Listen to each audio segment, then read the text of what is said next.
Halo, apa kabar semua?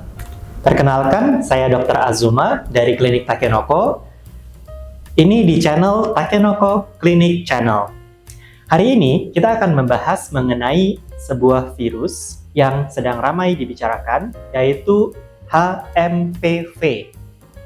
Teman-teman sudah pernah dengar? HMPV ini adalah singkatan dari Human Metapneumovirus. Pada awal tahun 2025, telah dilaporkan 79 kasus infeksi HMPV di Indonesia. Virus baru apa lagi ini? Sudah lewat COVID, sekarang ada virus baru lagi.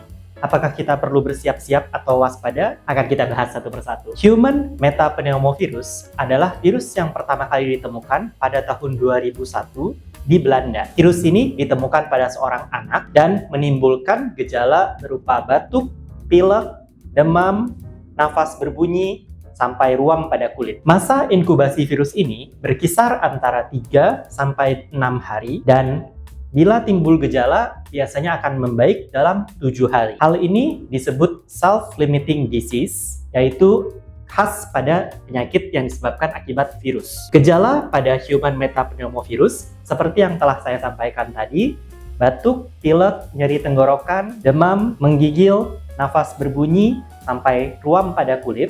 Ini dikenal sebagai gejala yang umum atau kita sebut ILI, Influenza-like Illness. Gejala serupa dengan influenza. Betul, ini gejala yang sangat umum ditemukan pada infeksi-infeksi saluran pernafasan. Penularan dari HMPV melalui droplet atau kontak langsung dengan mukosa atau selaput lendir.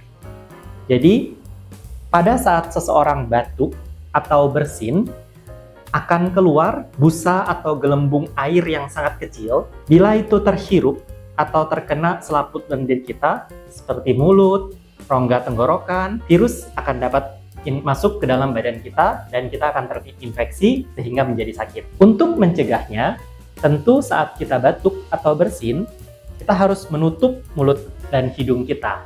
Kita dapat menutupnya dengan sapu tangan atau handuk, atau bila refleks dan siku seperti ini. Selain itu, penting juga untuk menjaga kondisi tubuh kita agar tetap fit, menjaga daya tahan tubuh kita agar tetap tinggi, sehingga kita tidak rentan terhadap infeksi virus. Bagi teman-teman yang telah timbul gejala, merasa badan nggak enak, lebih baik menghindari untuk pergi ke tempat yang banyak orang atau ke tempat yang banyak kerumunan. Atau memang bila terpaksa sekali, seperti harus membeli bahan makanan, mungkin teman-teman bisa menggunakan masker. Selain itu, untuk teman-teman di kantor, di tempat kerja, ya tentunya kita kadang bertemu ya, mungkin teman satu meja, seberang meja kita ada yang lagi batuk. Untuk mengurangi resiko terinfeksi, sebaiknya kita menghindari menyentuh wajah kita dengan tangan. Jadi mungkin ada yang secara kebiasaan ya, refleks gitu, habis pegang gagang telepon, habis pegang keyboard komputer, mouse, nah lalu megang wajah, itu meningkatkan risiko untuk infeksi, jadi sebaiknya dihindari. Untuk diagnosis, umumnya HMPV dapat didiagnosis oleh dokter berdasarkan anamnesis atau interview kesehatan dan pemeriksaan fisik. Namun, ada pemeriksaan lanjutan saat ini dikenal sebagai panel respiratory atau PCR respiratory yang dapat mendeteksi komponen genetik dari virus HMPV. Di Klinik Takenoko, untuk pasien yang memiliki gejala seperti infeksi saluran pernafasan atas dan ingin mendiagnosis secara pasti, kita melakukan pemeriksaan PCR respiratory. Pada HMPV, pengobatan umumnya dilakukan secara simptomatik atau mengurangi gejala-gejala yang timbul, namun pengobatan spesifik terhadap virusnya itu tidak diperlukan. Hal ini umum pada penyakit yang disebabkan oleh virus karena mereka self-limiting atau akan sembuh dengan sendirinya. Namun bukan berarti kita tidak melakukan apa-apa karena gejalanya itu yang mengganggu ya. Demam, sakit kepala, sakit tenggorokan, batuk, pilek. Sampai di sini saya telah membahas satu persatu tentang HMPV.